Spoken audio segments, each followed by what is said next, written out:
Vale, pues muy buenas tardes a todos. Mi nombre es Miguel Mánica. Soy el actual presidente de la Sociedad Mexicana de Ingeniería Geotécnica, SMIG, y es un verdadero placer para mí darles la bienvenida a este seminario titulado Desplazamientos sísmicos, empresas de relaves, o JALES, como los conocemos aquí en México, que será impartido por la doctora Yolanda Alberto, una muy destacada investigadora y profesional de la geotecnia.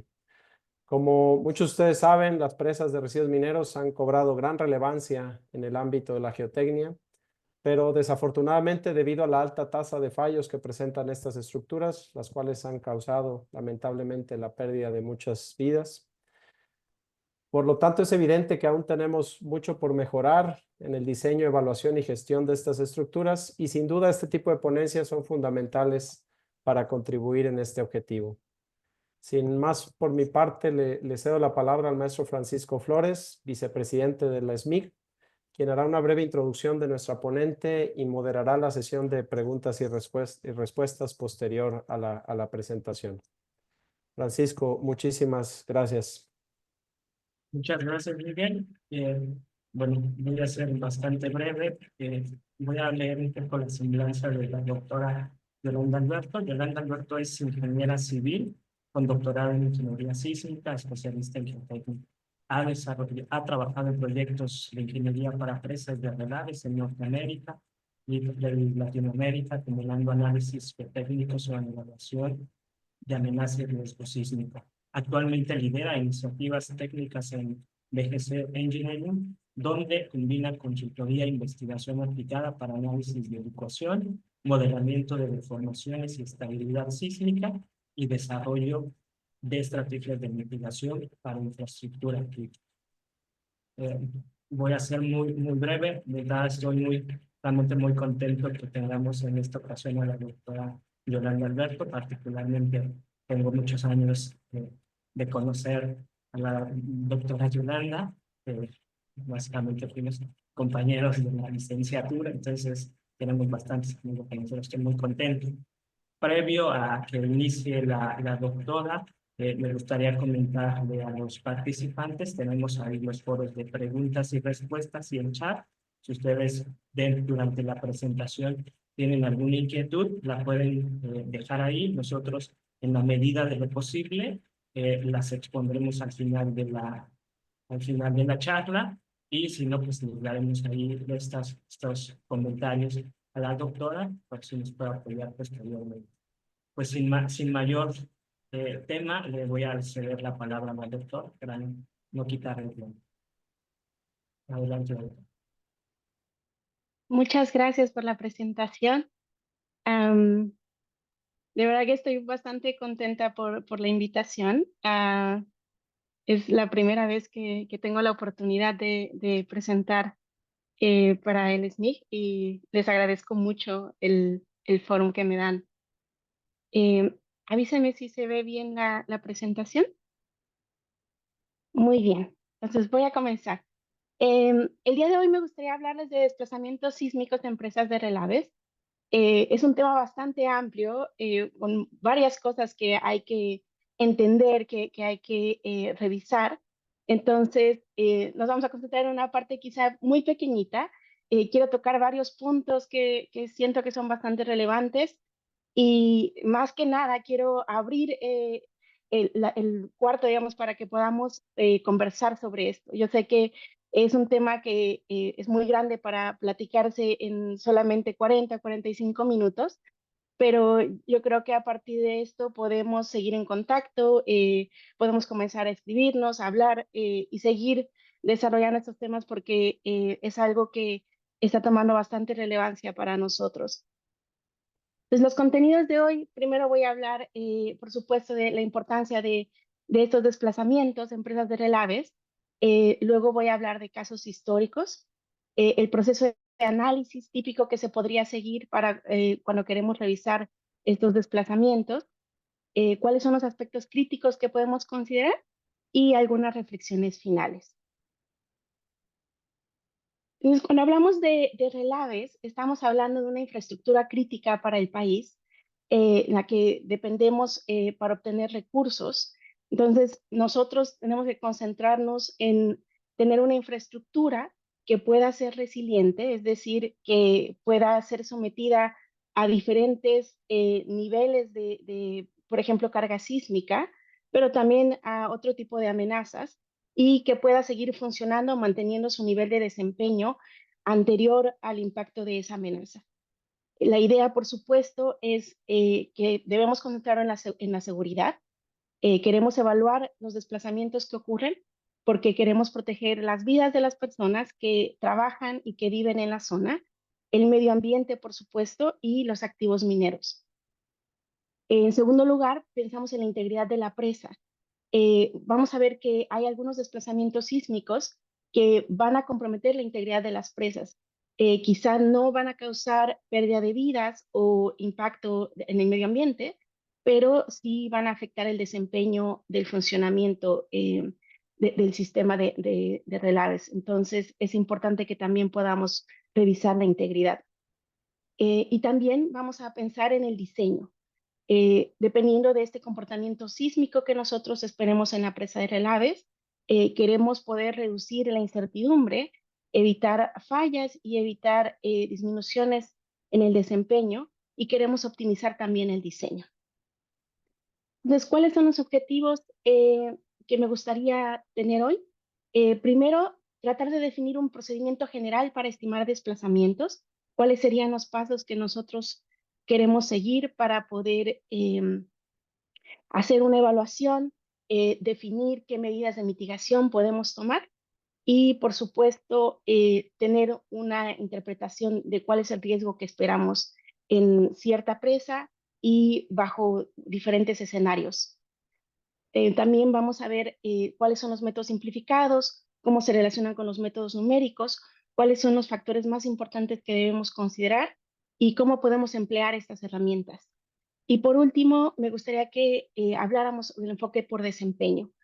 Cómo nosotros podemos integrar estos métodos simplificados y numéricos en el enfoque por desempeño y qué herramientas se están desarrollando para que podamos hacerlo.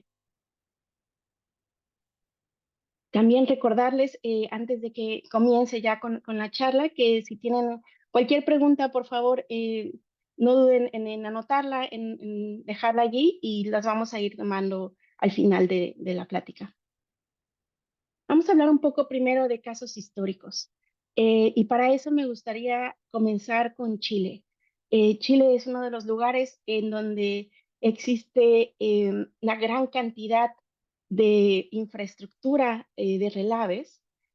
Han trabajado ya desde hace muchos años. Incluso existen ejemplos de presas o fallas incluso de presas desde 1925, la presa de Barahona. Y sigue habiendo casos, por supuesto. Vamos a hablar de los casos en donde hemos aprendido algo, pero algo importante es que existen casos de mucho éxito. La ingeniería que se desarrolla en Chile es tremenda. La cantidad de ingeniería sísmica y los aspectos que se han llegado a desarrollar con respecto a las presas de relaves son bastante buenas. Entonces, son lecciones que nosotros podemos aprender y de las que los chilenos han desarrollado una cantidad enorme de normativa, de técnicas de construcción y, por supuesto, de diseño. Vamos a hablar primero del cobre. Esta presa que colapsó durante el terremoto del Ligua en 1965, desgraciadamente causando la muerte de aproximadamente 200 personas. El problema de esta presa tuvo que ver, por supuesto, con la licuación de los relaves. Existía este proceso de construcción aguas arriba, que era bastante popular en ese periodo, y durante el sismo se evidenció que este tipo de construcción no es seguro y podía llevar a la falla en las presas. Las lecciones aprendidas, por supuesto, de esto, la vulnerabilidad que puede existir dependiendo del proceso constructivo que nosotros decidimos usar. En este caso, el sistema de aguas arriba ha sido ya eliminado de la manera en que se construyen estas presas de relave en Chile. También algo que fue bastante significativo fue la necesidad de generar diferentes normativas sísmicas. A partir de ahí se han integrado también varios procesos y revisiones para el comportamiento sísmico de las presas de relaves. Entonces, es uno de los ejemplos más típicos que podemos ver, pero también uno de los ejemplos de los que más se ha aprendido en cuanto a presas de relaves. Hablando un poco, digamos, de una presa que no es de relaves, pero que ha sido bastante significativa y que me gustaría tocar más adelante, es la presa de San Fernando, que falló durante el terremoto de 1971 y redujo la altura de la presa a casi 10 metros. El problema de esta presa también tuvo que ver con el proceso constructivo, la manera en que tuvo un proceso de relleno hidráulico. La presa provocó la licuación y algo importante aquí es que el análisis pseudoestático mostró un factor de seguridad mayor a 1. Eso es algo que vamos a estar viendo, sobre todo cuando hablemos del coeficiente sísmico, y vamos a ver que en muchas ocasiones nosotros tendemos a ignorar que cada factor de seguridad está asociado a una deformación. Independientemente del factor, digamos, que nosotros consideramos, vamos a hablar de una deformación y esa deformación puede ser aceptable o puede ser inaceptable, pero siempre va a existir una deformación que está asociada con ese coeficiente sísmico y ese factor de seguridad.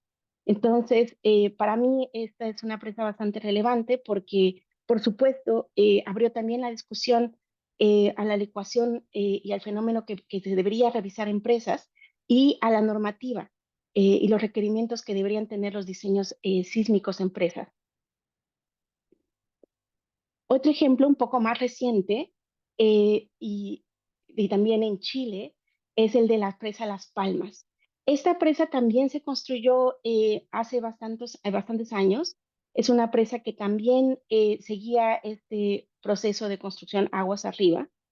Durante el sismo del Maule de 2010, se provocó el colapso total de la presa y el material licuado se desplazó hasta 350 metros aguas abajo, desgraciadamente también cobrando algunas vidas.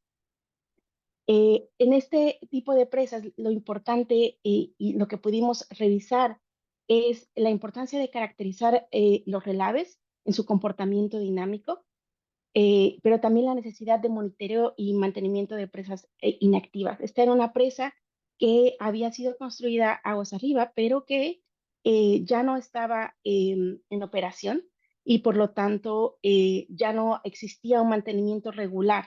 Eso es algo que también ya se está revisando a partir del sismo de 2010 y para lo que en muchos otros lados también se mantiene ya la normativa y diferentes requerimientos para que podamos tener estos tipos de infraestructuras que ya quizá no han sido actualizadas con el diseño sísmico que exista en la normativa actual, pero que sí necesitan tener una revisión constante. Y un ejemplo más es la presa de Kayakari en Japón. Esta presa también fue un caso de licuación que se provocó durante el sismo de Tohoku en 2011 y es una presa bastante particular porque se encuentra en la zona norte de Japón y en la misma área donde está la presa de Kayakari estaba otra presa de relaves que no tuvo ninguna falla. Entonces, después de revisar esta presa y de ver cuáles fueron las causas de la falla, se encontró, por supuesto, que existía una falta de drenaje en el núcleo y que aunque inicialmente cuando esta presa estaba en operación se tenía un mantenimiento adecuado de los drenes de agua, pero también de canales de desvío, esto dejó de hacerse después de un periodo. Entonces, estos canales se conectaban directamente con los relaves y por lo tanto permitieron que el agua se infiltrara y estuvieran totalmente saturados durante el sismo. Las lecciones aprendidas de esta presa también fueron muy importantes. Se hicieron varios análisis y lo primero que se descubrió era cuál podría ser el límite superior de deformación que puede provocar la falla de una presa. Esta es una presa mediana y algo que se encontró es que en estas presas de tamaño pequeño a mediano, considerar incluso 2 metros de deformación podría causar la falla total de la presa. Entonces, es algo que comenzó a generar también iniciativas para una normativa y para la revisión final. Y algo muy importante que a mí me gustó de este caso de estudio es destacar que estos modelos que se hicieron eh, mostraron que cuando se revisan este tipo de presas, ya sea con modelos simplificados o con modelos numéricos que tienen modelos constitutivos muy sencillos, los resultados son bastante útiles para predecir la deformación. Pero en el momento en el que la deformación supera este límite superior que se encontró, los resultados de los modelos simplificados e incluso de los modelos numéricos ya no tienen tanta relevancia, porque el riesgo que nosotros tenemos de que la presa falle realmente es bastante grande. Entonces, son este tipo de cosas que nosotros podemos ir destacando de casos de estudio y por supuesto cosas que nosotros queremos evitar en la existencia de esta infraestructura. Vamos a hablar entonces de cuál es la visión general del proceso que nosotros queremos seguir para poder hacer una evaluación de los desplazamientos sísmicos que tendríamos en una presa de relaves. Y al igual que en cualquier otro talud, la primera consideración que nosotros queremos hacer es una pregunta. Los materiales que componen esta presa, y estamos hablando de la cimentación, estamos hablando del núcleo, también estamos hablando de los relaves, van a tener una resistencia significativa, perdón, una pérdida significativa de resistencia durante la carga cíclica. Y si eso es así, si nosotros esperamos que hacer un análisis de estabilidad en este tipo de materiales va a conducir a un factor de seguridad menor a 1 post-licuación, con la resistencia post-licuación que podemos considerar, entonces es cierto que podemos esperar una falla de flujo. Estamos hablando ya de que va a existir licuación y en ese caso nosotros vamos a querer desviarnos a poder realizar otro tipo de análisis. Primero, por supuesto, la caracterización de los relaves y también la caracterización dinámica de los otros materiales. Por otro lado, la otra pregunta que nos va a llevar es si este factor de seguridad va a ser mayor a 1, vamos a tener alguna deformación que pueda afectar el desempeño de la presa. Y como ya vimos en los ejemplos anteriores, en la empresa de Kayakari, por ejemplo, va a haber deformaciones que, aunque quizá no sean, no nos conduzcan a una falla total, sí van a afectar el desempeño completo de la presa. Entonces, si este es el caso, vamos a estimar las deformaciones sísmicas del talud. Y en esta presentación nos vamos a concentrar en esta parte. ¿Cuál es el proceso para que nosotros hagamos esa estimación de los desplazamientos en los taludes? Entonces, ¿cuál es el proceso típico que nosotros vamos a tomar? Primero que nada, vamos a ver la caracterización dinámica de materiales. Esto va a ser muy importante, especialmente en los materiales que no son drenados, materiales donde podemos esperar que se generen excesos de presiones de poro.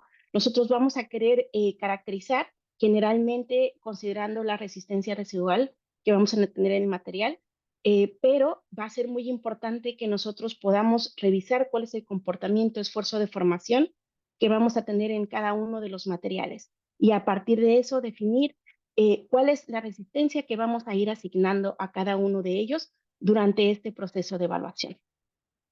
Lo siguiente que vamos a hacer es la evaluación de la amenaza sísmica. Vamos a hablar en un momento de esta amenaza y cómo se va a caracterizar, pero lo importante va a ser conocer cuál es el movimiento de suelo que se va a generar y por lo tanto cuál va a ser la demanda sísmica que nosotros podemos esperar en el talud. Después de esto vamos a llevar a cabo un análisis pseudoestático.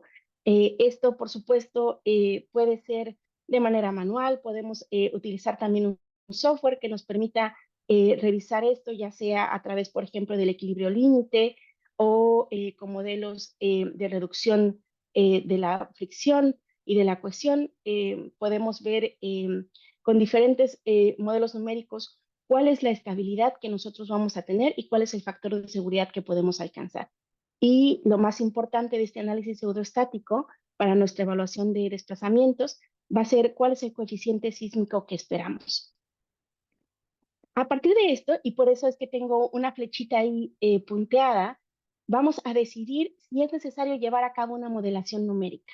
Vamos a hablar más adelante de cuáles son las características de la evaluación, pero también cuáles son las razones que nos van a llevar a hacer una modelación numérica. No siempre va a ser el paso común que nosotros tenemos que dar, va a depender mucho del tipo de proyecto, de los materiales, de la respuesta que nosotros tenemos en el análisis pseudoestático y, por supuesto, de las consecuencias que esperamos. Y finalmente vamos a hacer una evaluación de los resultados. Esta evaluación de los resultados, por supuesto, nos va a llevar a decidir si nosotros queremos tomar alguna medida de mitigación, si es algo que pueda ser aceptable y si es aceptable, bajo qué condiciones nosotros vamos a tomar este desplazamiento. Hablando de la amenaza sísmica, vamos a pensar, por supuesto, en hacer una amenaza que puede ser determinista o puede ser también probabilística. En cualquier caso, nosotros tenemos que considerar cuáles son las fuentes sísmicas que van a estar provocando la sismicidad en la zona. Entonces, vamos a querer identificar cuáles son las regiones tectónicas que están contribuyendo a esta falla a los movimientos sísmicos que vamos a tener en el terreno. Vamos a ver cuáles son las fallas activas que podemos tener y vamos a ver también, por supuesto, cuál es la actividad sísmica que vamos a esperar en el área de estudio de la presa de Relaves. A partir de eso y utilizando modelos de predicción de movimiento de suelo, vamos a caracterizar esos movimientos. En muchas ocasiones vamos a depender de diferentes medidas de intensidad para poder definir los desplazamientos sísmicos del talud. En algunos casos vamos a recargarnos, por ejemplo, en la aceleración máxima de terreno, el PGA. Vamos a ver también cuál es la aceleración espectral, SA vamos a llamarla, y también vamos a considerar cuál es la la velocidad máxima de terreno, el PGB. Entonces, dependiendo, por supuesto, de cuáles son los modelos que nosotros queremos emplear, cuál es la sismicidad y las regiones tectónicas que identificamos en la zona y cuáles son los métodos que vamos a emplear finalmente, vamos a definir cuáles son las medidas de intensidad que nosotros necesitamos. Una vez que nosotros tenemos eso, podemos definir ya la amenaza sísmica. Y de nuevo, esta amenaza puede depender de un modelo determinístico o un modelo probabilístico. Y lo que vamos a hacer en general es poder calcular un espectro de respuesta que nos permita saber cuál es el comportamiento que vamos a esperar de la masa deslizante dependiendo de su periodo fundamental. Pero también vamos a querer conocer cuáles son las historias de aceleración que pueden afectar esta zona y que vamos a utilizar eventualmente para los modelos numéricos. Entonces vamos a hablar del análisis pseudoestático y la determinación del coeficiente sísmico. Cuando hablamos de este análisis pseudoestático, lo que queremos hacer es evaluar en qué momento una fuerza que vamos a aplicar a nuestro talud va a generar ese movimiento y va a exceder la fuerza resistente de los materiales del talud. Ese valor, esa relación de coeficiente que va a llevarnos a un factor de seguridad igual a 1, va a ser el calle que nosotros vamos a poder utilizar para la determinación de desplazamientos. Entonces vamos a hablar de un coeficiente en una dirección horizontal que va a estar aplicado al centroide de la masa deslizante y que nos va a llevar a este factor de seguridad igual a 1. Algo muy importante, de nuevo, que tiene que ver con lo que habíamos platicado en los casos de estudio, es que cuando nosotros hablamos de este factor de seguridad, por ejemplo, cuando proponíamos un factor de seguridad igual a 1, no quiere decir necesariamente que no va a haber ningún desplazamiento asociado a ese factor de seguridad. Simplemente quiere decir que ese factor de seguridad puede estar asociado a un desplazamiento aceptable. Por ejemplo, en el método de SIT de 1979, podíamos esperar hasta 1 metro de desplazamiento. Entonces, lo importante de esto es que cuando nosotros calculamos un coeficiente sísmico asociado a este factor de seguridad igual a 1, podamos saber cuál es el desplazamiento que está asociado a ese factor de seguridad y a ese valor de calle. Y la razón, por supuesto, es que ese desplazamiento podría ser no aceptable para la presa que nosotros estamos construyendo o la presa que nosotros estamos revisando. Entonces, es muy importante que siempre tengamos esto en mente, que no nos quedemos nada más con que ya llegué a este factor de seguridad mayor a 1, todo está bien. Hay que revisar siempre cuál es el desplazamiento que nosotros vamos a asociar a ese factor de seguridad y al calle. Y para esto vamos a hablar un poco de métodos simplificados. Este va a ser nuestro primer paso, el primer acercamiento que vamos a hacer. De alguna manera lo vamos a ver como la primera revisión de cuáles son los desplazamientos que vamos a esperar y va a haber, por supuesto, una serie de consideraciones que vamos a hacer. La mayoría de estos métodos simplificados se basan en el principio básico de Newmark, en el que teníamos un bloque rígido sobre una pendiente y aplicábamos esta fuerza horizontal para provocar el movimiento. Por supuesto, va a deslizar este bloque y entonces vamos a encontrar ese valor de KY. Entonces, cuando nosotros pensamos en estos procedimientos, han comenzado ahí, por supuesto, han ido evolucionando, permitiendo que ya no pensemos solamente en un bloque rígido, sino que podamos integrar otro tipo de comportamiento. Y a diferencia, por ejemplo, de la simplificación del método de Newmark, en donde utilizamos PGA y una relación empírica entre PGA y PGB, en muchos de estos métodos simplificados para estimar los desplazamientos sísmicos, ya nosotros podemos considerar otras medidas de intensidad que estén relacionadas, por supuesto, a cuál es la respuesta dinámica que nosotros tendríamos en la masa deslizante. Entonces, vamos a hablar de algunos de estos métodos simplificados. Algunos de los que quizá todavía se siguen usando en la práctica, Bray y Travasaro de 2007, que se utilizó para fuentes superficiales, fue hecho con 688 registros de 41 sismos y en general, para considerar este periodo fundamental de la masa deslizante, el periodo degradado se consideraba a 1.5 de ese periodo fundamental. Esto ha ido, por supuesto, evolucionando. Tenemos el nuevo método de Bray y Macedo también para este tipo de fuentes. Tenemos ya más records, estamos considerando el NGA West, que ya nos provee con más información, y se actualizó esto para poder considerar un periodo degradado de 1.3 TS. Entonces, ahora, si ustedes quieren calcular para este tipo de fuentes el desplazamiento sísmico, sería muy adecuado usar este. También para el mismo tipo, digamos, de sismos y también el mismo tipo de fuente tectónica, nosotros tenemos el método de Choen-Ratje de 2022. Este método es bastante particular porque considera modelos con elemento finito, entonces permite calcular a partir de esos modelos que se generaron cuál sería el desplazamiento que nosotros esperamos. Está hecho para 1051 registros que nosotros tenemos, pero también es bastante útil para que nosotros podamos definir a partir de esos modelos de elemento finito que ellos realizaron, cuál es el desplazamiento que nosotros esperaríamos. Y finalmente, para la fuente de subducción, estamos considerando el método que desarrolló Macedo con Liu y con Bray en 2023. Esto, por supuesto, incluye todo el registro del NGA SOP. Tenemos 71.343 registros de 1.883 sismos y considera también un periodo de grado de 1.3 de TS. Estos métodos, por supuesto, de nuevo, se basan en esta idea original del bloque deslizante de Newmark, pero ya incluyen diferentes medidas de intensidad que nosotros podemos utilizar. Entre ellos, por supuesto, tenemos la velocidad máxima de terreno, la aceleración espectral que podemos esperar y también podemos utilizar la magnitud del sismo para definir cuál es la duración que nosotros tendríamos, y por supuesto vamos a integrar otros factores. Entonces, vamos a ver cuáles serían las 4 partes, digamos, del uso de estos métodos simplificados. Primero que nada, vamos a pensar en la resistencia dinámica.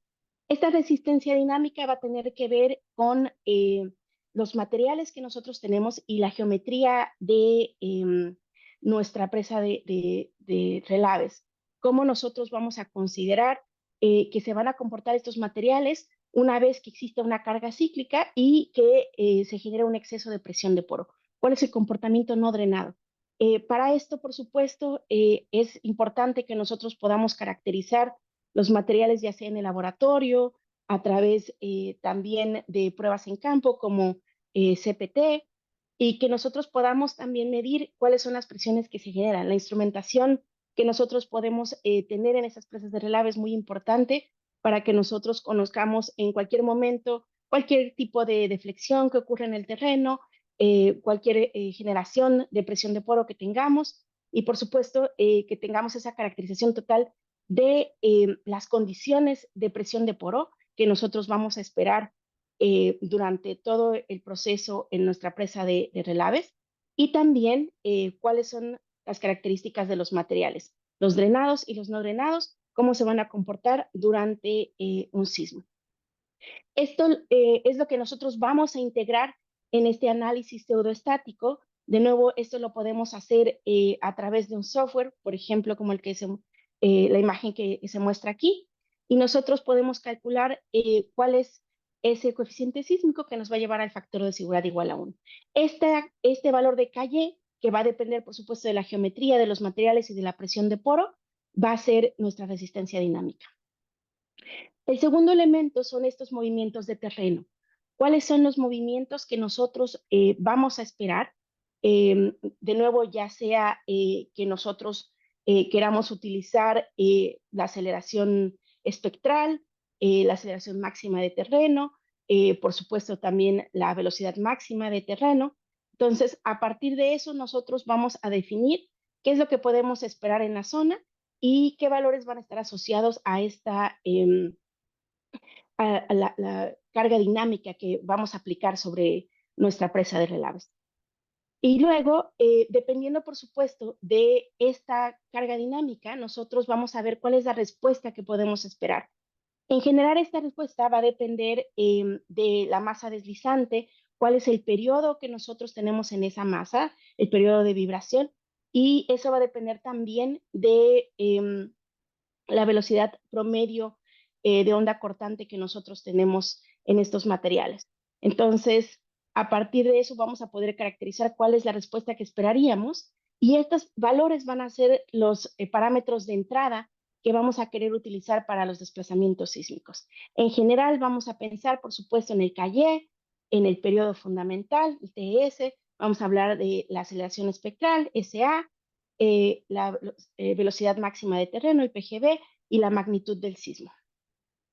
Esto de nuevo va a ser muy importante que nosotros definamos si vamos a tomarlo a partir de una amenaza probabilística o si vamos a generarlo a partir de un solo escenario o de algunos escenarios para hacer una amenaza determinística. Y esto de nuevo va a estar asociado al riesgo que nosotros vamos a tener y a la incertidumbre que vamos a trabajar durante la generación de estos resultados.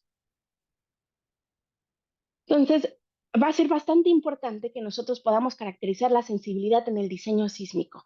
¿Qué es lo que nosotros podríamos esperar de estos análisis de sensibilidad? Primero que nada, ver cuál es la variabilidad natural en las propiedades del terreno.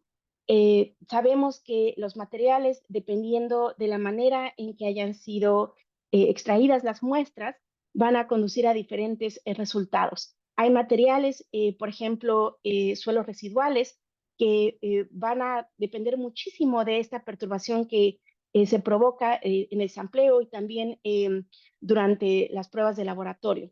Entonces, es importante que tengamos esto en cuenta y poder considerar esta sensibilidad de los parámetros en la respuesta y en la obtención de Caillé es muy importante. Vamos a tener también incertidumbre en la amenaza sísmica. Entonces, dependiendo de las fuentes que nosotros consideramos, las superficiales, las de subducción, nosotros vamos a querer conocer cuál es el impacto de considerar cierta fuente, de considerar ciertos parámetros de esa fuente, qué pasa, digamos, con la tasa de deslizamiento que tenemos en ciertas fallas, cómo eso puede afectar las curvas de movimiento de suelo que vamos a utilizar para nuestros cálculos. Entonces, este tipo de sensibilidades también van a ser muy importantes para poder caracterizar esos dos parámetros de entrada, propiedades de terreno y amenaza sísmica.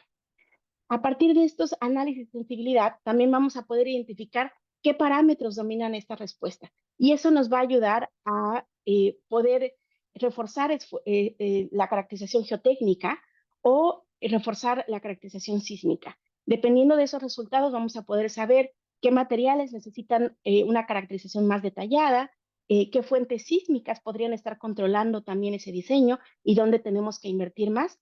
Y por supuesto, eso nos va a llevar a tomar decisiones para la optimización del diseño, para ver qué riesgos hay que estamos manejando, con qué riesgo estamos dispuestos a trabajar. Y por supuesto, también esto nos puede servir para hacer un enfoque probabilístico de diseño por desempeño. Entonces, algo que les presento aquí son estos gráficos de tornado que muestran cuál es el impacto de diferentes parámetros de entrada en los modelos simplificados que vimos. Agregué también el modelo de Newmark como una base para que nosotros podamos ver qué tan importantes son estos parámetros y cómo afectan los resultados. Entonces, lo que podemos ver es dentro de estos valores se fueron incrementando cada 20% con un Lighting Hypercube sampling. Fuimos aplicando diferentes valores de la aceleración espectral, el periodo fundamental, el valor de Calle y también la velocidad máxima de terreno. Y para la magnitud, cada 0.5 se fue haciendo un incremento mientras se mantenían los otros valores constantes. Entonces, podemos ver aquí cuál es el impacto que nosotros tenemos. Por ejemplo, en el modelo de Macedo et al. Vemos que los valores que tienen mayor impacto son definitivamente el Calle y la aceleración espectral. En cuanto a lo que nosotros vemos en Bray y Macedo de 2019, sigue siendo el Calle, pero la magnitud también juega un factor fundamental. En el método de Newmark podemos ver también que nosotros tenemos un impacto significativo del PGB. Esto es bastante importante porque el PGB de alguna manera nos ayuda a ver cuáles son los movimientos que nosotros podríamos esperar en la superficie, cuáles son esas características del terreno que podrían cambiar los desplazamientos. Y como vemos en el método de Macedo, que también ya lo integra para las fuentes de subducción, existe también una relevancia de tener ciertos valores de PGB sobre los valores de desplazamiento que nosotros esperaríamos. Entonces, una vez que nosotros hacemos estos análisis simplificados y que podemos ver que podemos hacer análisis de sensibilidad bastante sencillos, podemos pasar a un análisis ya numérico. Podemos hacer una modelación que, por supuesto, va a requerir muchos recursos más. Estamos hablando no solamente de recursos computacionales, vamos a tener que hacer una caracterización más detallada de los materiales que nosotros tenemos. Vamos a querer conocer cuáles son sus propiedades de deformabilidad, además de las de resistencia. Vamos a querer conocer todas las características de la presión de poros que podemos tener en un periodo. Y, por supuesto, vamos a necesitar las historias de aceleración que van a controlar la amenaza sísmica. Entonces, no es una decisión tan sencilla pasar de un análisis simplificado a un modelo numérico. Entonces, ¿cuándo vamos a pensar ya en ir hacia un modelo numérico? Lo primero, por supuesto, es vamos a pensar en cuáles son las consecuencias de falla en la presa de relaves que tenemos. Existe ya bastante normativa que nos va a permitir definir cuáles son los desplazamientos que nosotros podemos asociar a estas presas dependiendo de las consecuencias que pueden tener. Entonces vamos a clasificar esa consecuencia en extrema, alta, moderada, baja, y dependiendo de esa consecuencia, nosotros vamos a saber qué desplazamientos podemos tener. Entonces, si esos desplazamientos calculados con un modelo simplificado exceden los umbrales de desempeño, vamos a querer hacer un análisis numérico que nos permite integrar todos esos parámetros en los que teníamos incertidumbre y que seguramente nos van a dar una respuesta mucho más detallada. También, si existen materiales susceptibles a la licuación, con redistribución de esfuerzos, vamos a querer hacer un modelo numérico que nos permita simular esas condiciones. Algo importante que resaltar de los modelos que platicamos hace un momento es que estamos hablando de esa pregunta inicial que hicimos de si van a tener una pérdida de resistencia grande. Si ese es el caso, entonces no vamos a poder confiar completamente en esos modelos y, por supuesto, vamos a necesitar un análisis numérico. Hay ocasiones también en que las geometrías complejas van a impedir que nosotros podamos ver resultados adecuados en un modelo 2D de equilibrio límite, y en ese caso nosotros también vamos a querer revisar esto con un modelo numérico. La influencia, por supuesto, de la respuesta del suelo estructura que nosotros vamos a tener durante el sismo también va a ser importante para considerar si nosotros pasamos a este modelo numérico. Y finalmente, lo que ya habíamos comentado, si tenemos un requerimiento regulatorio que además o incluso a pesar de no exceder estos desplazamientos o no considerar algunos de los otros factores, nos pide que mostremos un análisis numérico de esta presa de relaves. Entonces, ¿cómo se van a complementar estos métodos simplificados y los modelos numéricos? Primero que nada, hay que entender que estos modelos simplificados nos van a servir como una exploración. Como son sencillos, nos van a permitir evaluar diferentes cosas, por ejemplo, la sensibilidad de los parámetros de entrada, nos van a servir, por ejemplo, para hacer diseños preliminares y también pueden ser la base de análisis probabilísticos. Estas ecuaciones pueden integrarse fácilmente con un enfoque de probabilidad. Entonces, si nosotros queremos hacer un análisis de riesgo, por ejemplo, es bastante sencillo a través de estos modelos. Los modelos numéricos avanzados, por supuesto, van a capturar mecanismos de falla más complejos, van a considerar la interacción sobre la estructura, los efectos 3D, licuación localizada, etc. Entonces, vamos a entrar a mucho más detalle. En cualquier caso, vamos a necesitar hacer una revisión muy detallada, especialmente en proyectos de alta criticidad. Vamos a querer ver cuál es el riesgo que vamos a manejar y si estamos cumpliendo con la normativa adecuada. Y lo importante, por supuesto, es que al final estos modelos tienen que complementarse. Entonces, conforme vamos haciendo la revisión, tenemos que ir viendo cómo estos modelos van a ser parte de un análisis de diseño por desempeño. ¿Cuáles son los aspectos críticos que debemos considerar en la modelación numérica dinámica? Primero que nada, el modelo constitutivo de los materiales y, de nuevo, como habíamos comentado, la caracterización dinámica de deformabilidad va a ser muy importante. Entonces, vamos a tener que seleccionar un modelo que de verdad pueda reflejar estos procesos de licuación localizada dentro de nuestros relaves. Entonces, estoy segura que algunos de ustedes ya están muy familiarizados con estos modelos y va a ser importante la selección, pero también que nosotros podamos calibrar esos modelos dentro de esta modelación numérica que estamos haciendo.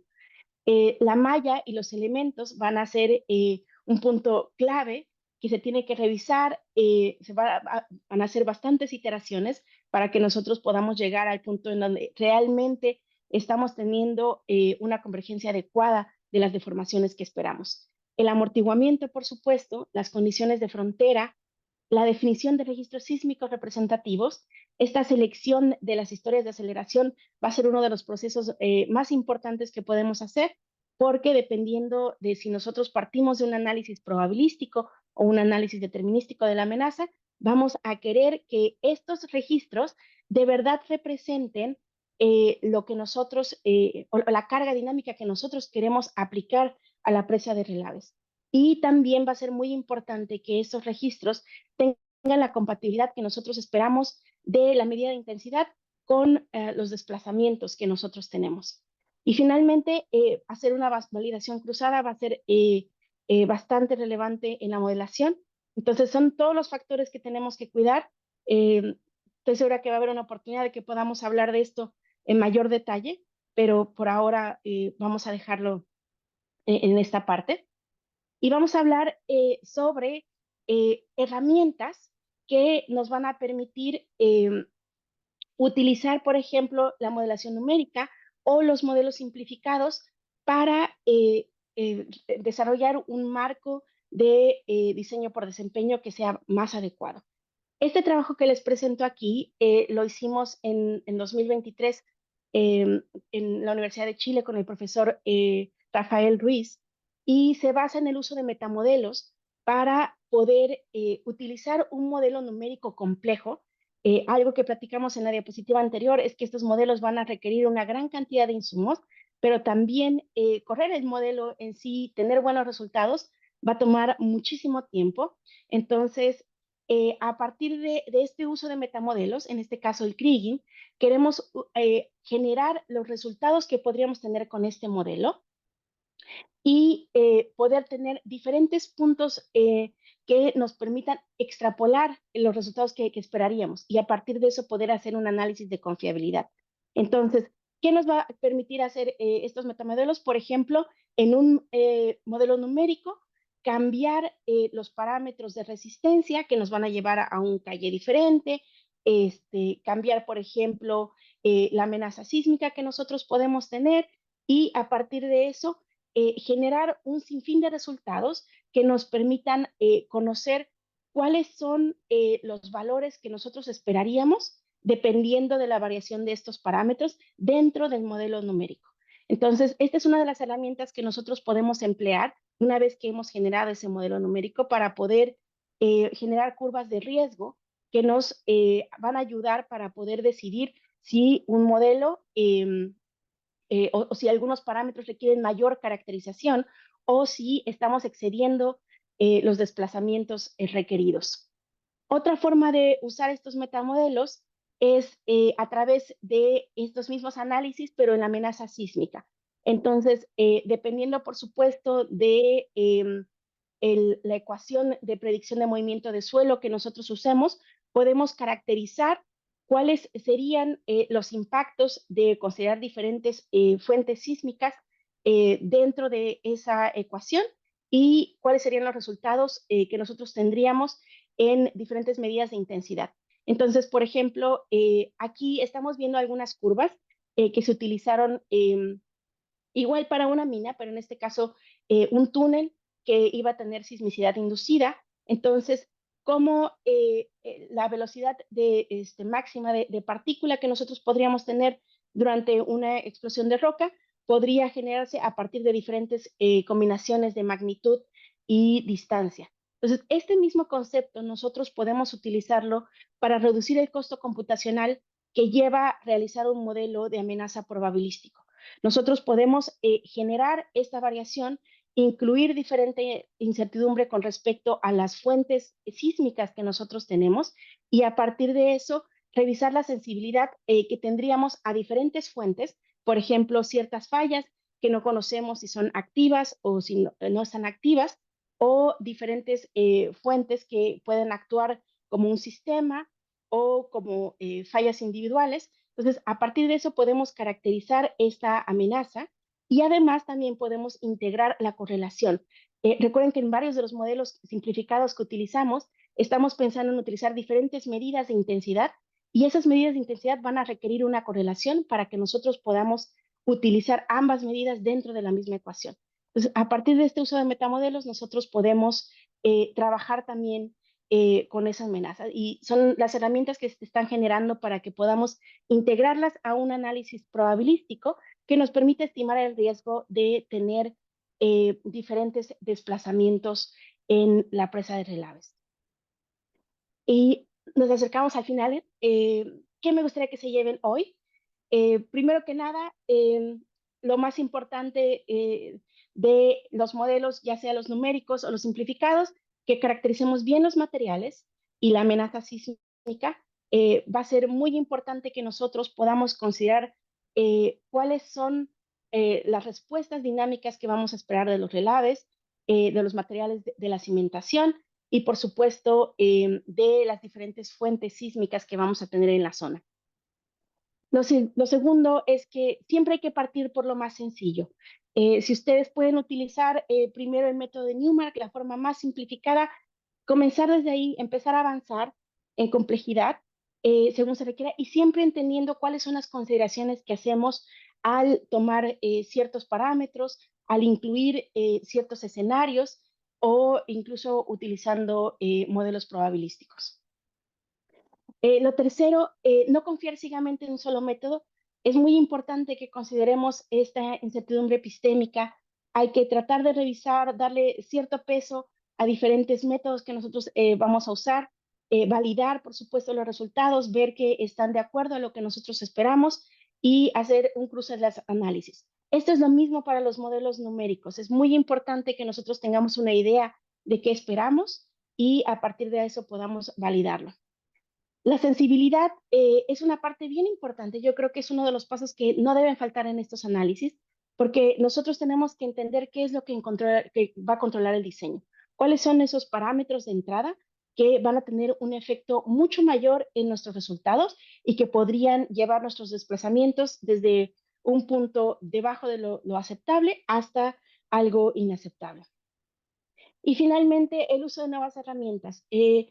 Sí hay que partir de lo más sencillo, pero también hay que hacer uso de las cosas que están surgiendo, estos análisis probabilísticos, el uso de metamodelos, para que nosotros podamos tener mayor control sobre los resultados, sobre la manera en que hacemos este análisis y podamos integrar eso a la eficiencia de nuestros cálculos y también, por supuesto, a reducir el riesgo que nosotros vamos a tener. Nunca vamos a poder reducir ese riesgo a cero, entonces es importante que podamos saber en dónde está la incertidumbre y cuáles son esos valores con los que vamos a estar dispuestos a trabajar y a construir. Les agradezco mucho por el tiempo, estoy abierta a cualquier pregunta y quedo atenta a sus comentarios. Muchas gracias. Muchas gracias, Yolanda. Excelente presentación. La verdad es que tenemos bastantes preguntas, inquietudes. Algunas de ellas se fueron respondiendo en el transcurso de tu presentación. Te voy a leer algunas de ellas, ¿vale? Muchas gracias. Sí. Varios comentarios, felicitaciones que te hacen. Una de las preguntas es sobre el inicio de la presentación de los casos historia que mencionaste. La deformación de la presa de Jales, hablaron de 2 metros que originó la falla. ¿Es en sentido horizontal o vertical? Fue en sentido vertical. Okay. La presa la de Japón. Listo. Por aquí José Luis González pregunta, ¿qué afecta más la estabilidad de la presa de Jales, la magnitud del sismo o el tiempo de exposición a la acción sísmica? Esa es una pregunta muy interesante. Depende, por supuesto, de las características o la respuesta dinámica que va a tener la presa de relaves, pero algo que se vio precisamente en esta presa de Japón es que en un sismo anterior había estado sometida a la misma intensidad. Tuvo valores de PGA y de aceleración espectral similares, pero el sismo de Tohoku tuvo una duración bastante grande. Entonces, durante ese sismo, esta presa falló y en la parte anterior no había fallado. Entonces, al menos para este caso, lo que pudimos ver es que tuvo más relevancia la duración del sismo que la intensidad. Ok, muchas gracias. También Luis Ramírez pregunta, ¿existe una relación entre la intensidad del sismo y la licuación de los jales? ¿O bien obtener el coeficiente sísmico en base a esta relación? A ver, vamos a ver si la entendí. ¿Se refiere a si la intensidad va a desatar la licuación? O si primero tenemos que ver cuál es el coeficiente sísmico y a partir de ahí decidir si existe la ecuación. Porque si esa es la pregunta, bueno, no estoy segura, pero si esa es la pregunta, así como la estoy entendiendo, lo que vamos a ver primero es cuál es el comportamiento dinámico que tienen los relaves. Entonces, si el comportamiento dinámico nos dice que bajo una carga sísmica van a experimentar una pérdida de resistencia muy grande, estamos hablando de más del 10% de formación, entonces vamos a saber que va a existir o que hay una posibilidad de que exista una falla de flujo. Entonces, hablamos de la licuación. Pero si no vemos eso, entonces vamos a pensar en que pueden existir todavía desplazamientos y vamos a calcular esos desplazamientos sísmicos. Digamos, lo importante de ahí ya no va a tener mucho que ver con el calle, porque ese calle va a estar asociado a esa resistencia que tienen los materiales. Entonces, si no van a perder mucha resistencia, vamos a hacer ese cálculo de calle y vamos a hablar de desplazamientos en el talud, pero si va a haber una resistencia significativa, vamos a hablar de licuación. No sé si Perfecto. entendí bien, pero Bueno, que sí. Luis Ramírez nos acaba de escribir y dice que sí, se refería a Ah, eso. muy bien, muchas gracias. Otra pregunta de Jorge Chávez dice, si un material clave en el desempeño de la presa licuable sería aplicable emplear el método simplificado para estimar deformaciones. Si un material clave va a licuar, lo más adecuado sería que consideráramos un análisis de deformación por licuación, pero eh, o emplear un método simplificado nos va a dar una idea, si bien quizá no totalmente adecuada, eh, sí nos va a dar una idea de cuáles son los desplazamientos que podemos esperar. Entonces, se puede hacer de todas formas. Aún así, yo haría esa estimación utilizando algunos métodos, dependiendo, por supuesto, de la fuente tecnológica, pero eh, si sabemos, y bueno, si a partir de esa estimación vemos que van a excederse los desplazamientos que nosotros tenemos como umbral, entonces sí o sí estamos hablando de que se requiere una modelación más avanzada. Okay. José Luis nos comenta respecto a la metodología de la evaluación sísmica que se está comentando durante esta presentación. ¿Está basada en alguna normativa? Y si es así, ¿cuál? La mayoría de los países tienen una normativa de cuáles serían, ya sean dentro del punto de vista determinístico, cuáles serían los sismos que nosotros debemos considerar o los periodos de retorno que deberíamos considerar desde el punto de vista probabilística para ver diferentes presas de relave con diferentes niveles de consecuencia. Entonces, están varios, digamos, procedimientos, por ejemplo, está el ICOL, está también el GSITM, que podemos utilizar como referencia si no existe, digamos, alguna normativa específica en el país. Pero sí, ya estos reglamentos tienen los niveles que nosotros debemos emplear y cuáles son estos niveles de consecuencia también para que asociemos la infraestructura con ellos. Ok. Aquí hay una pregunta un poco más particular respecto bueno, la realiza Julián Guerrero. ¿Con qué herramientas utilizaron para realizar el análisis de sensibilidad? El análisis de sensibilidad, el primero que les presenté, que es este de aquí, se hizo con Python, y en realidad todos hicieron con Python. Utiliza un método de sampleo que es bueno, lo voy a decir en inglés porque siento que voy a decir algo muy tonto en español, pero es el Latin Hypercube Sampling, LHS, bastante típico para esto, digamos. También se puede utilizar en Monte Carlo. Entonces, es un código que se puede generar sencillo en Python para poder revisar esto.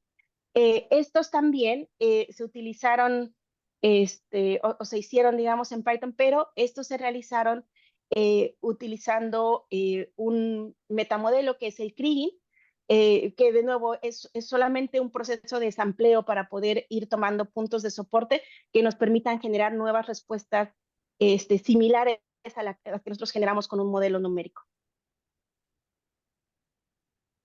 Ok, perfecto. Tenemos todavía un par de preguntas, voy a leerlas. Creo que estamos a buen tiempo. Respecto a Marco Antonio León comenta respecto a la instrumentación después de la construcción, debe de ser muy importante. Sí, es bastante importante. Nosotros debemos conocer en todo momento cuáles son las deformaciones que nosotros tenemos en la presa, cuál es la presión de poro que nosotros tenemos en diferentes puntos, cualquier tipo de deflexión que se pueda mostrar, toda esta, digamos, la caracterización de el agua, de la deformación que nosotros tenemos y de cualquier cambio que pueda existir en los esfuerzos es bastante relevante. Entonces, nos va a permitir, por supuesto, incluso durante el proceso constructivo, no necesariamente al final de la construcción, nos va a permitir ir haciendo correcciones sobre el diseño que nosotros hicimos y también ir haciendo consideraciones sobre los desplazamientos que podemos esperar. Y eso estoy hablando no solamente de la parte dinámica, sino también de la parte estática. Perfecto. Tenemos un par de preguntas un poquito más largas, pero esperemos que sean bastante entendibles. Te voy a hacer una de ellas, nuevamente de Luis Ramírez. ¿La erosión por viento debilita la respuesta dinámica del depósito de Jales estando en operación o bien estando en etapa de cierre? Sí, la erosión tiene una componente bastante importante en la operación de las presas de relaves. Es algo que ya se considera y que también se incluye dentro del diseño. Dentro del proceso de cierre no se considera tanto, pero sí, y de nuevo, por lo que hemos visto en casos de estudio, es bastante importante que siga teniendo un factor importante, pero sin embargo ya no es tan relevante como durante el proceso de operación. Ok. Tengo otra pregunta de Vicente. ¿Cuál es el estudio que habla del límite superior de deformación en la presa de Cayacari? No sé si se tenga esa información, pide dónde se puede buscar esa información. Sí, por supuesto. Este estudio es un paper de Ishihara, me parece que de 2015, y les puedo compartir el link en cuanto terminemos la charla. Perfecto, ya nos está dando las gracias. Vicente, voy a hacer todavía un par de preguntas más. Creo que ha sido bastante enriquecedor la charla y por tanto hay bastante inquietud. Manuel Herrera comenta, si bien históricamente con Newmark se abordaron desplazamientos significativos de metros, hoy en día la gobernanza y desempeño, ¿sería mejor hablar de un cambio de volumen límite? Mm, es bastante importante esa pregunta. Yo creo que vamos a seguir hablando un poco todavía de desplazamientos, pero, pero sí creo que debe empezar a participar en la conversación el tema del volumen límite. Es algo que no general, o sea, no se puede o no se analiza, digamos, generalmente. eh, por lo tanto, así como que asignar diferentes niveles de desempeño con estos volúmenes es un poco complejo, a diferencia, por ejemplo, de lo que ya se tiene con varios reglamentos y con varios estándares que ya asocian, digamos, estos niveles de desempeño con desplazamientos. Entonces, yo creo que esa sería quizá esa normativa, la parte normativa y la parte, digamos, de poder encontrar los umbrales adecuados, sería lo complejo, pero creo que es un enfoque importante que podríamos considerar. Muchas gracias. Yo creo que por el tema de tiempo nos vamos a quedar aquí. Realmente queremos tener más interacciones con la doctora Yolanda. Hemos estado ya en pláticas para que nos siga enriqueciendo con su conocimiento. Entonces, pues voy a proceder a hacer la entrega de un reconocimiento. Lo voy a mostrar. siguen por ahí llegando varias felicitaciones. Realmente es bueno, es un tema bastante amplio. Creo que muchas de estas dudas pues están enfocadas a cada una de las temáticas que hay que estar viendo para todo el proceso, ¿no? De la gestión de riesgo. Entonces eso hace todavía un poquito mayor pues las inquietudes que se manejan. Nos han preguntado respecto a al tema de la grabación. Normalmente nosotros las colocamos en nuestra página del SMIC. Ahí tenemos una videoteca y ahí está este seminario de la doctora Yolanda. Voy a compartir el reconocimiento para que lo puedan ver todos. Bueno, la Sociedad Mexicana de Ingeniería Geotécnica otorga el presente reconocimiento a la doctora Yolanda Alberto Hernández por impartir el seminario de desplazamientos sísmicos en presas de relaves. Esta se da en la Ciudad de México el 30 de abril de 2025. Lo firma el doctor Miguel Ángel Mánica Malcolm, presidente de nuestra Sociedad Mexicana de Ingeniería Geotécnica, de la mesa directiva 2526, y un servidor, Francisco Flores, vicepresidente de esta sociedad. Pues realmente estamos bastante contentos y agradecidos que nos hayas permitido robarte un poco de tu tiempo. Seguro va a haber más inquietudes en el futuro y de verdad que esperamos seguir colaborando contigo, Yolanda. Les agradezco mucho, de verdad que estoy muy feliz, muy agradecida por este espacio. Y sí, yo encantada de seguir colaborando y me da mucho gusto ver a todos. No, no se pudo ver a todos, a toda la gente, pero espero que pronto en persona. Muchas gracias, Francisco, y también un gusto verte. Muchas gracias. Sí, el foro pues, fue bastante nutrido. Pues por favor no se pierdan de nuestros canales. Por ahí nos han preguntado sobre información tuya. Se los pedimos que nos los hagan llegar solicitudes al correo de la gerencia del SMIC y ahí los podemos atender con gusto y hay un par de dudas que tengan, pues se las podemos hacer llegar a la doctora Miranda. Pues yo me despido, de verdad no dejen de seguirnos en nuestras redes, donde vamos a tener más noticias, tanto de este tema interesante como de muchos otros que nos apasionan de la geotécnica. Muchas gracias a todos y que tengan buena tarde. Hasta luego. Gracias.